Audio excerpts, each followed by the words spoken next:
Hello, hello, hello, and thank you for tuning into Auraten, desi, a podcast for brown women by brown women. Thank you for listening wherever you listen to podcasts and taking this South Asian American women's journey with us. We're calling this episode 9 Sexy Auraten, as we'll be exploring sex. I'm too sexy for my shirt, too sexy for my shirt, so sexy it hurts. It's one of the most important ways we can get to know ourselves, our sexual selves, and desires to own and explore for ourselves. Are we making you uncomfortable yet? Well, good. That's exactly why we want to talk about sex. Not for procreation, but for pleasure. It's that hush-hush topic that we could never talk about. Our parents never gave us the birds and the bees talk. We were embarrassed to talk about it even with our closest friends.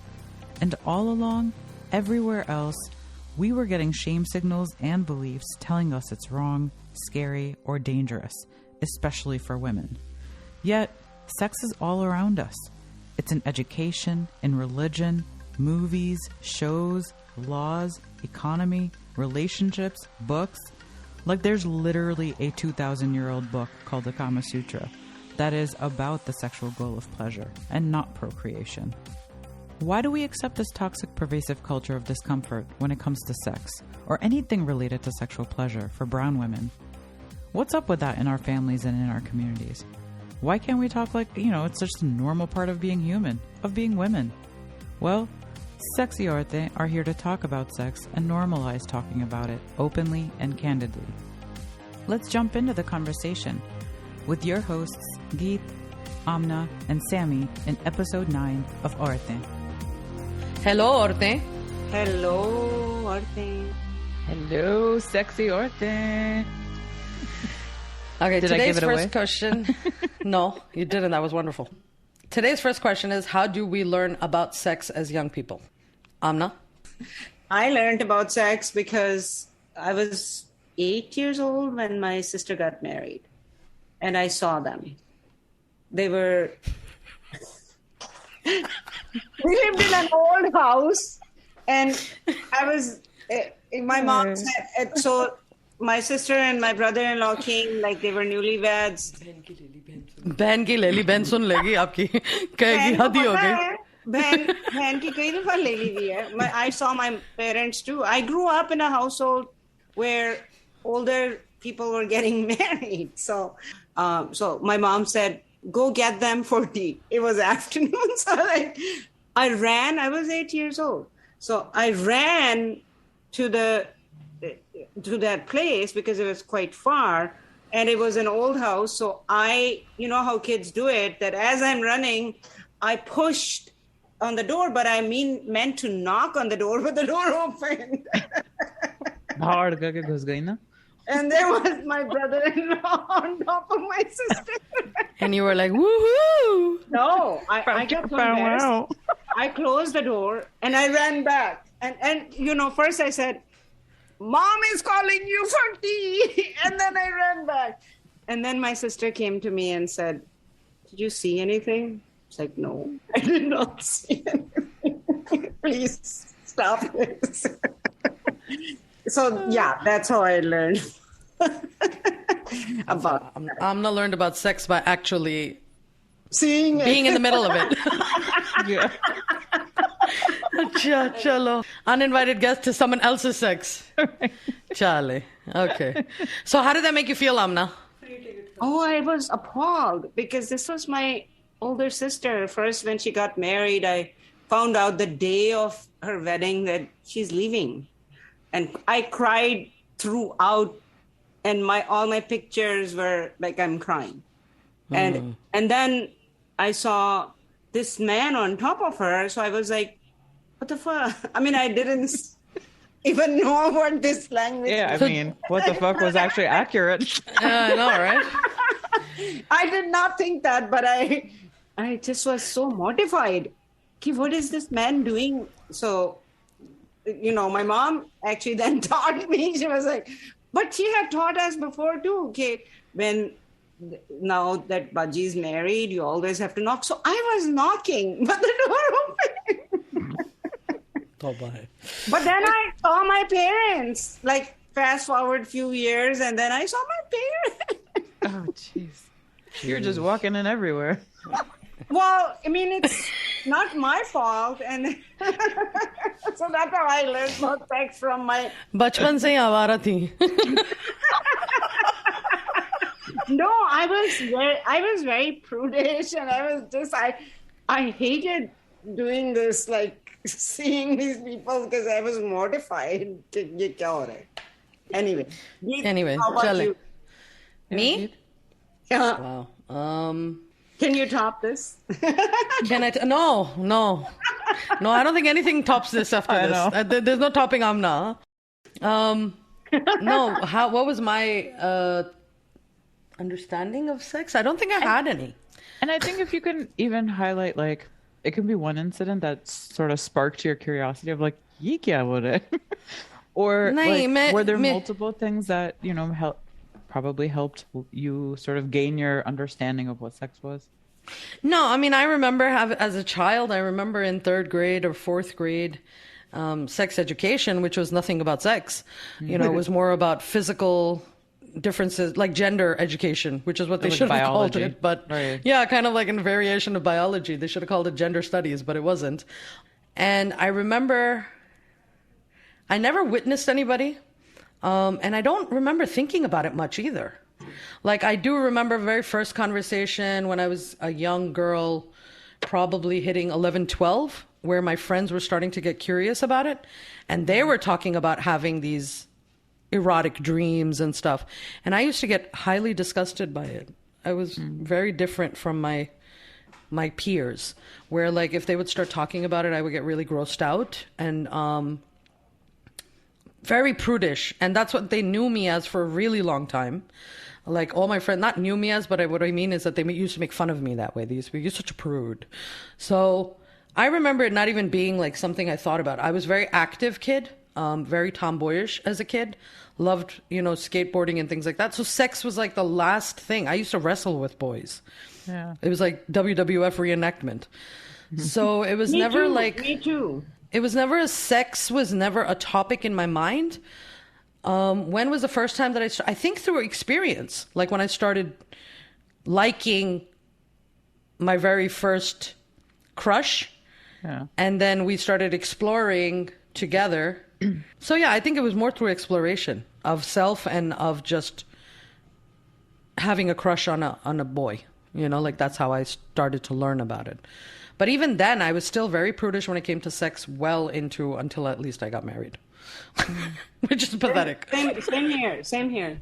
Which is pathetic. I mean, I saw an adult version movie of something, which was, I think it was Red Shoe Diaries or something, where it was very scandalous behavior for like 16-year-olds to sit down and watch this movie that was kind of considered adultish.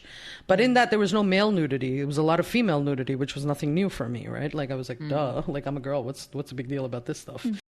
So yeah, I don't think sex was even a thing for me as a kid.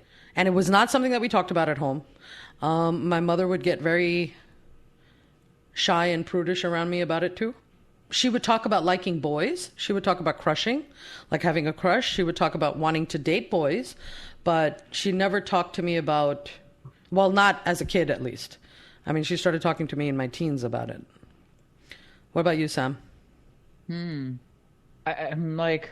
I think there's so many ways that we learn about sex, but I think, right, like, so obviously like Bollywood movies and Hollywood movies and shows.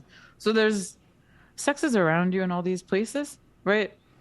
It may not be as like actively in your face, but I felt like there's, you know, and even seeing Amna, like your sister, right? Like these relationships that are also around you too. So you sort of pick up on some things, but you don't really know what's happening either as a kid. You're like, whatever, you're right. But the first time that I actually remember recognizing something like that was, so I was 10, and as a family, we were sitting and watching that 1992 movie, Khuda Gawah, with Amitabh and Sridevi, I think, and they're playing like a Muslim family from Afghanistan, I think. Afghanistan, yes. And so they get married, and so then they have, you know, their Sohagrat. And so then they show this scene of like Amitabh and Sridevi in the tent. They like, you know, they're getting it on. but they obviously don't really show, right? Like Indian movies, I think, didn't really show it so blatantly back then. And so, or openly, I guess I should say. And so I turned to my like mom and my dad and, you know, everyone. They're like, and I said to them, I'm like, Are ye to Musalman hai? What are they doing?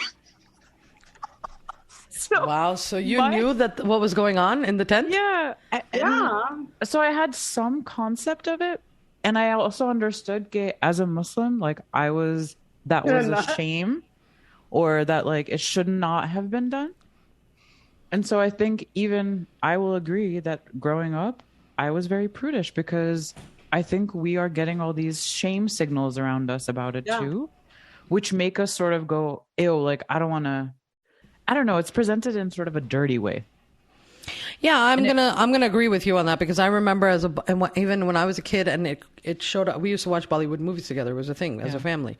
And similarly, now that you're talking about it, yes, there was some scene in some movie, probably Parinda or something. Nay, it doesn't even matter.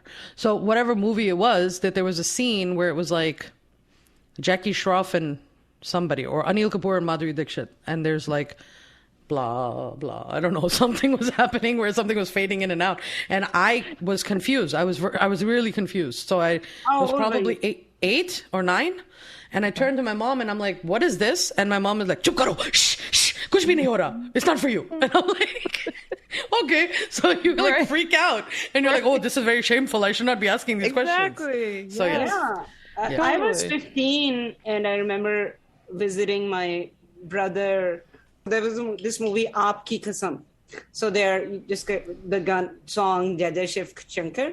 So this was like several people were watching this movie. And my sister wanted to sit there and watch the whole movie, younger one. And I felt so embarrassed. Like, now I think there were not really that many scenes, but I felt mortified that I'm a bad person and we're all bad people watching this. Yeah, probably because I don't remember feeling like we're bad people and we're doing something bad. But I do remember them saying to me, shh, you know, and like, oh, I did something. We don't talk about it. We're not supposed to talk about this stuff. Yeah. Mm-hmm. I also remember as a kid watching like late night, everyone had gone to sleep and the TV was on. I was flipping the channels, you know, when you have to like flip channels and then some would be like kind of fuzzy and stuff too. Yeah. And so there was one fuzzy channel and I'm like, ye kya ho raha hai? And so it was a porn.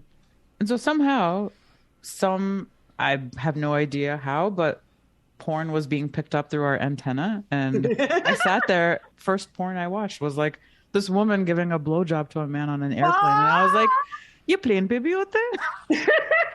Mile High Club, my dear. Right. But it just, I'm probably 13 maybe.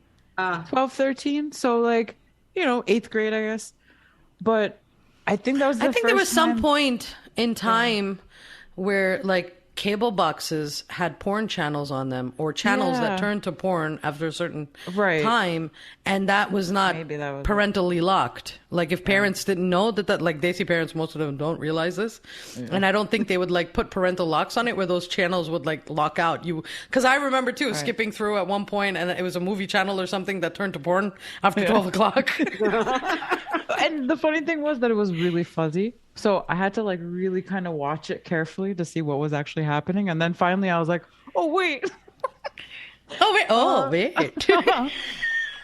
And then can going you to the imagine back... 13-year-olds having me, oh, no. Oh, ye bhi hota hai. Exactly. And then you go, I went to the bathroom before going to bed and I'm like, okay, I guess I'm wet. Like, but I didn't put the two things ever together in my mind.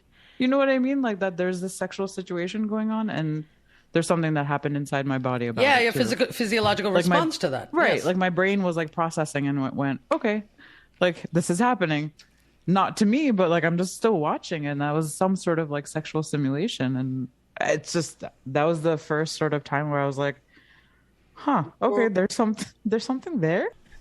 So I had older brothers and sister and they were all getting married when I was reaching puberty. So I had sister-in-laws and their friends, because it's an extended family, so they're friends, and you hear so many things. I used to get mortified. I used to just put my hands on my ears, and I say, I don't want to hear it. But they're doing your sister-in-laws are telling you stuff anyway. So. And it was like fun as a kid too, right? Like telling these dirty jokes, you'd be like, hee hee hee, like. Yeah, like you're doing something adultish. I used to get very offended.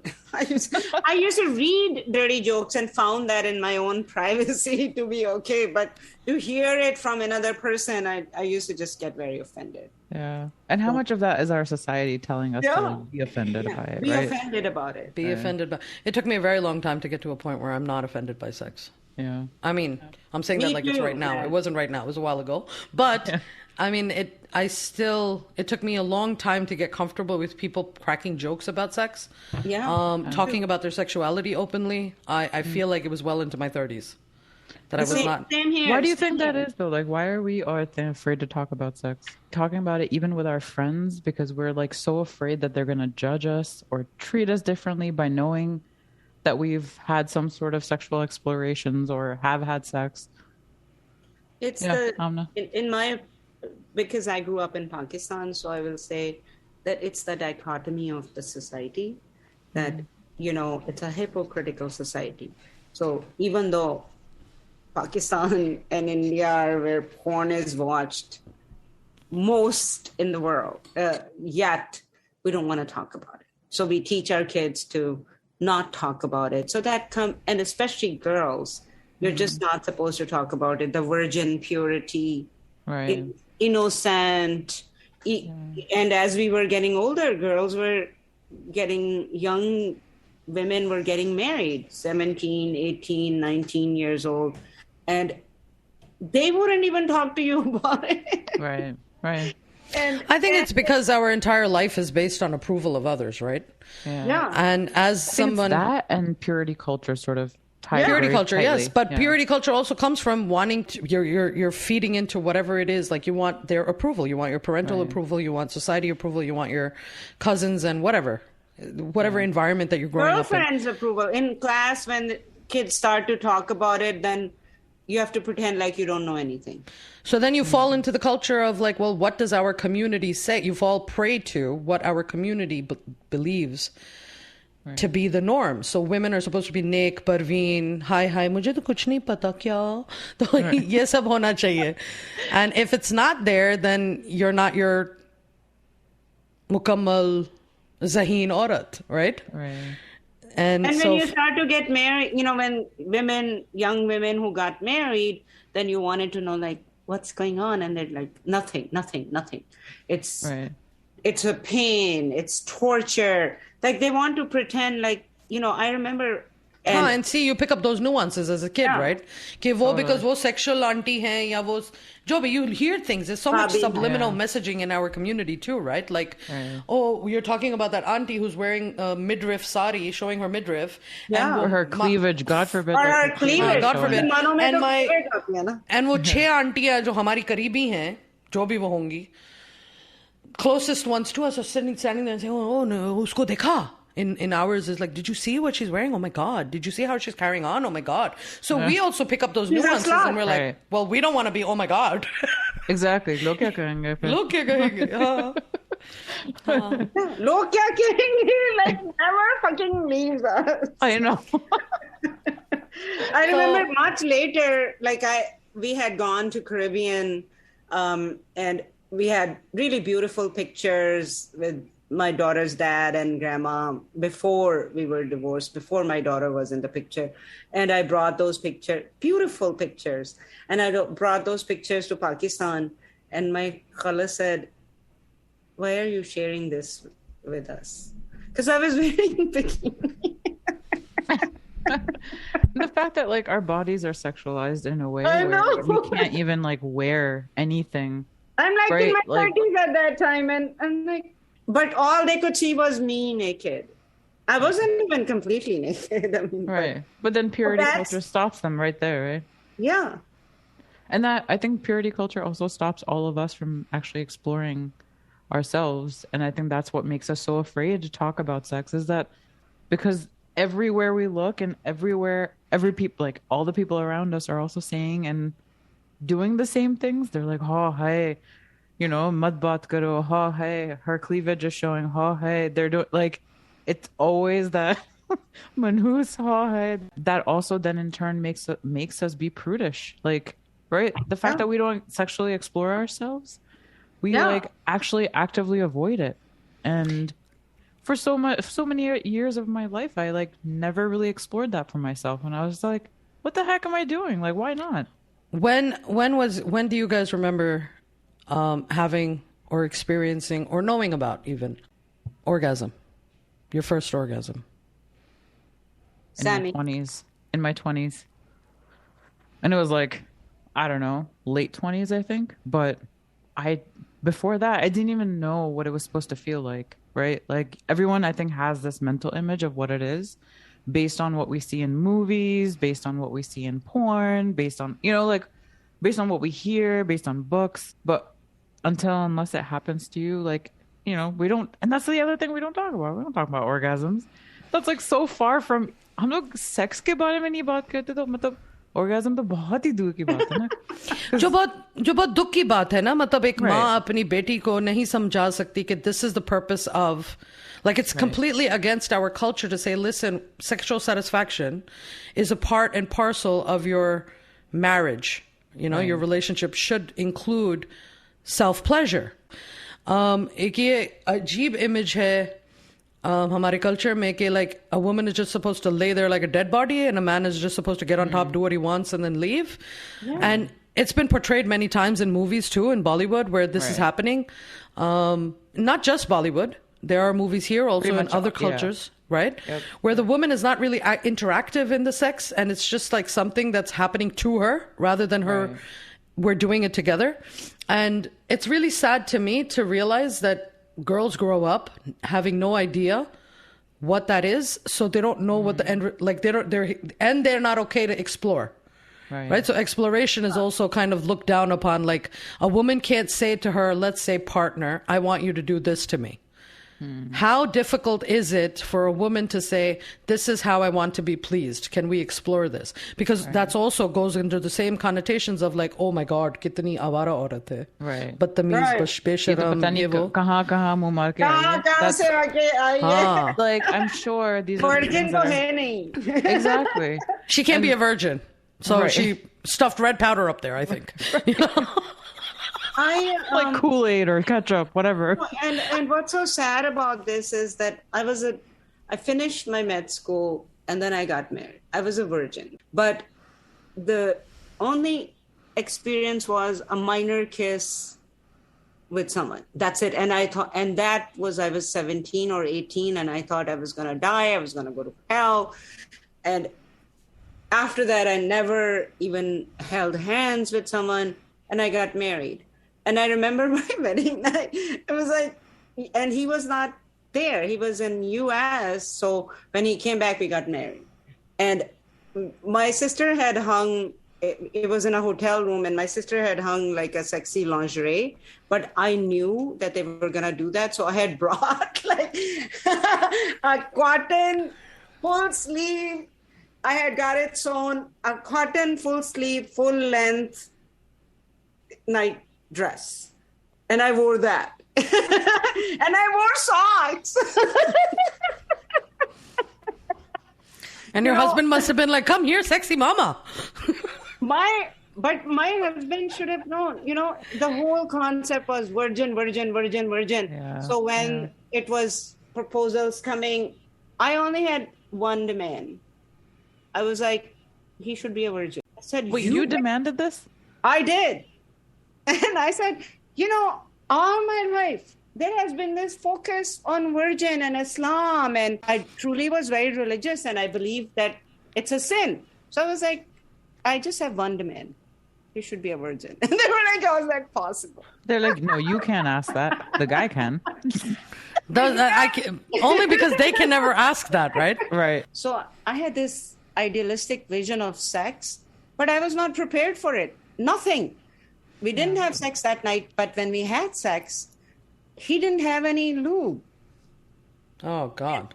Yeah. So he asked me, asshole, he says, do you have any Vaseline? Like, why do we need Vaseline? How did he know how did he know that he needed Vaseline if he was a virgin?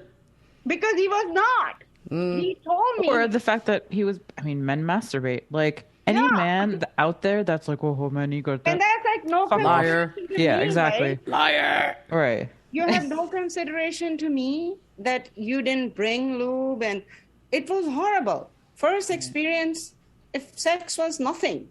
I was like, Yeah. this is sex? And then, like, the fact that I was like, what the fuck is wrong with this world? That they're crying and screaming about this garbage. Then, Barbie when we came to America, I mean, मैं virgin ही सही थी. exactly. I was like, फिर से बन जाती हूँ. वो सारे नॉवलों में जो लिखा हुआ था ये तो हुआ नहीं यहाँ पे ये तो कुछ भी नहीं हुआ कोई घंटियाँ नहीं बजी कोई like I don't think Wait, can I say something? About 10 years ago, I want to say, maybe longer, because I'm now getting old and losing my memory. There was a fleeting meme that passed. Bollywood fucked up my version of love. Yeah. Did everybody see this? Okay. Oh, for sure. I have to say, Bollywood really fucked me up. Absolutely. Okay. Romance novels fucked me up, man. English romance novels. When we look at who the authors and the directors and the creators of both of those things were, they were men. Men. So, like, it's no surprise that, like, He men put his think stalking is manhood okay. into her womanhood. Men and think what is okay? Men think, like, stalking is okay. And Yes. making, like, sexual advances is like, oh, yeah, bring it. Like, the women are, like, totally asking for it, basically, all the time, right? All the time.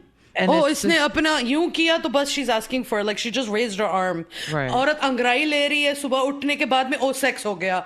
मतलब उसको वहीं पे ejaculation भी हो गया.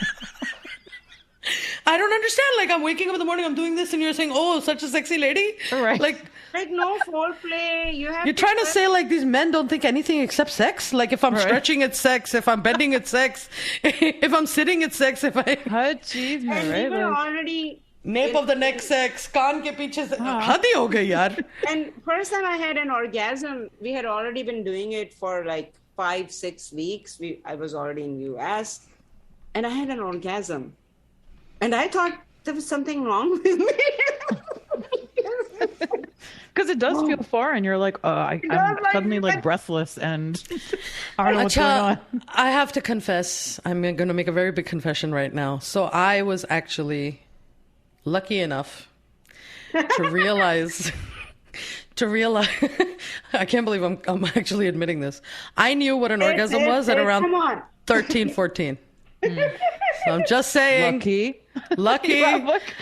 By the way, hey, can we take a sidebar just for a second? The word aurat literally means genitalia. So let's just, make it like, we're all reclaiming this word for ourselves. I think that funny thing is that I remember as a kid, maybe, I don't know, like probably in my early teens, one of my khalas told me, I don't know, we were all like sleeping over their house in Pakistan one time. And she was like, don't sleep with a pillow between your legs. And I was like, okay. Like, she's like, nahi, sharam, I don't know, like, ganda hota hai ya sharam hoti hai. I don't know, something like that. Why? Because somebody comes and sniffs that pillow? Is that it? No, because like... No, because the pillow can stimulate you, right? Right, exactly. So like having something between your legs. And I think that's also why our moms didn't like us using tampons. For that same reason. I think they were just afraid that we were like shoving something up our hoo-has. My mom didn't... A pillow can stimulate you? Like if you're rubbing up against it, obviously, right? What kind of pillow is this, yo? You can rub up. That's actually how I discovered an orgasm, like kind of later, was like rubbing up against a pillow. And I was like, okay, this feels really good. And so, and so like obviously... Very hard pillow hoga. Say that. You just have to bunch it up together. समझ नहीं आ रहा. Hard pillow होना चाहिए पर मतलब India Pakistan में वो round वाले वो नहीं होते हैं. The round ones. तो वो बहुत hard होते हैं. Yeah. So like something like that would make sense. Like, I stuck that between my legs and I'm Alright, like, you girls are just like having, this is all wanting me to get a pillow. Well, thank God we're in 2022 and now they have the rabbit, okay? Yeah. Get a rabbit. Right. Pillows are not necessary anymore. Right. Put down those Yeah. brushes, put down the cucumbers, get yourself a silicone, like something You that's know, like not I gonna infect your skin. Get a water-based lube, like and please get a enjoy nice yourself. vibrator. Right, the Yes. rabbit. I mean, I The think that's rabbit. lovely. The rabbit womanizer. Right.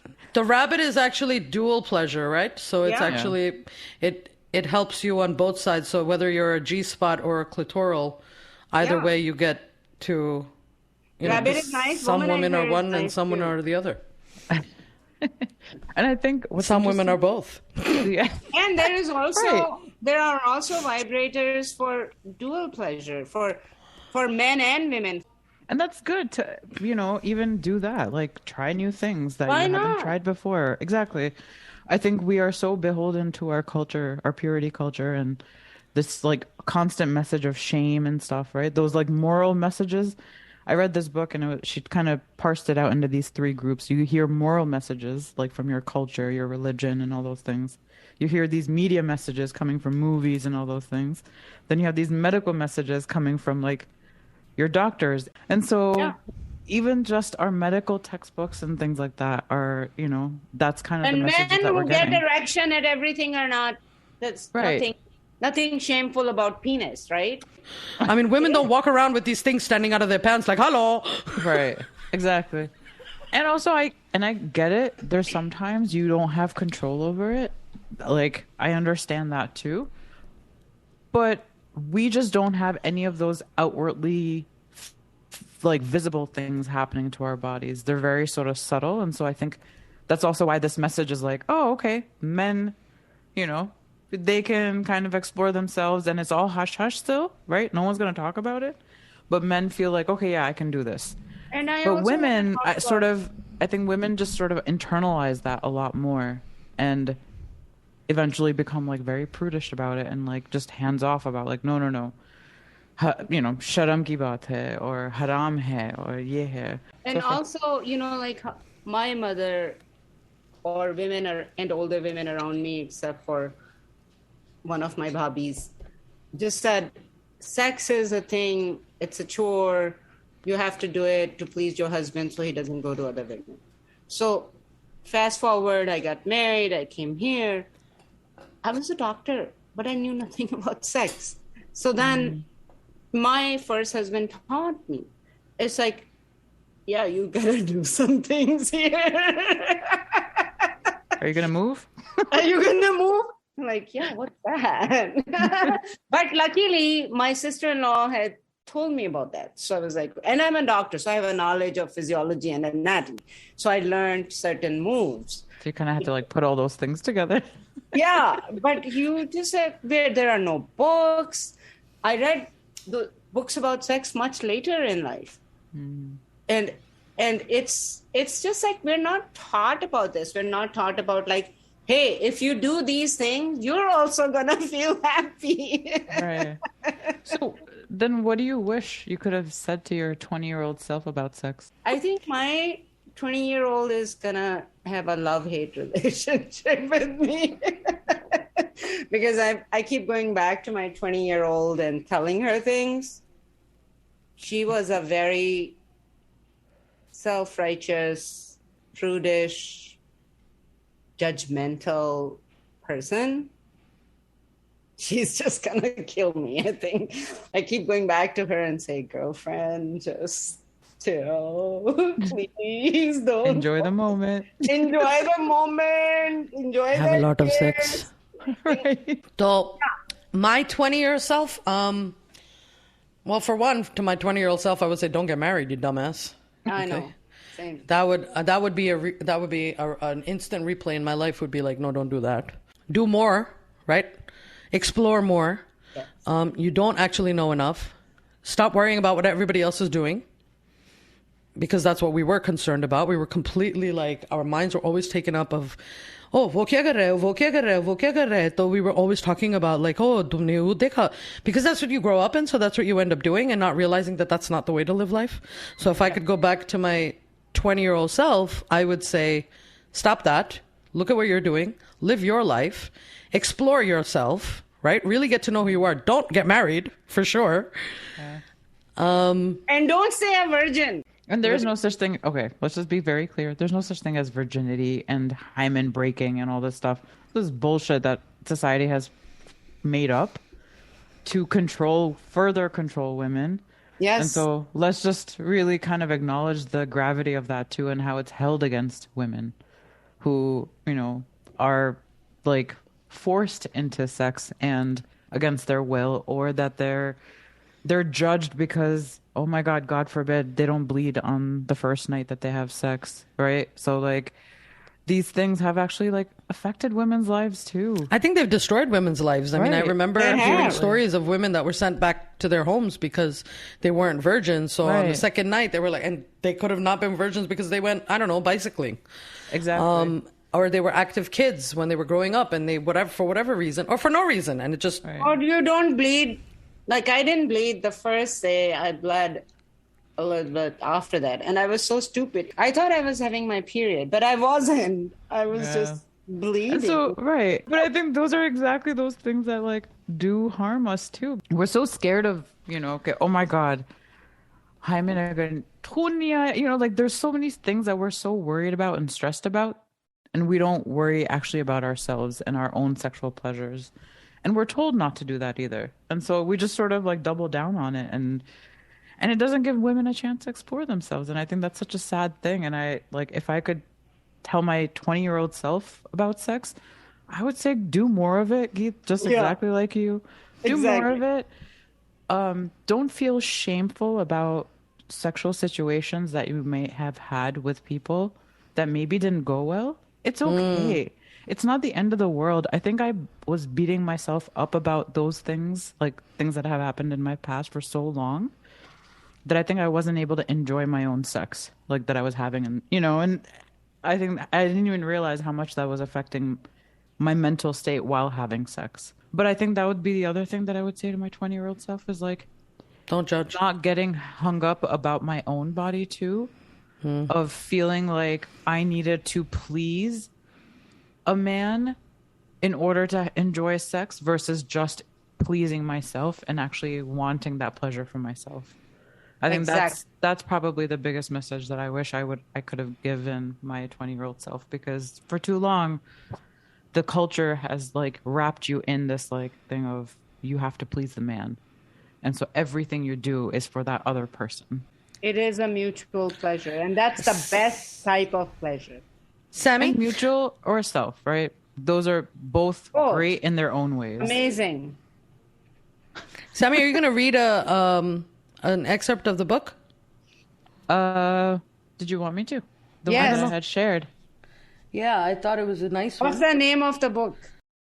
So the name of the book is Come As You Are, The Surprising New Science That Will Transform Your Sex Life by sex educator Emily Nagoski. I found this book really valuable. Sometimes, it's okay to ask for help. Sometimes it's, helpful to even just read a book about a certain topic like sex that can help us just see it a little differently from different perspectives. And I really appreciated this author's perspective. And so here's the passage.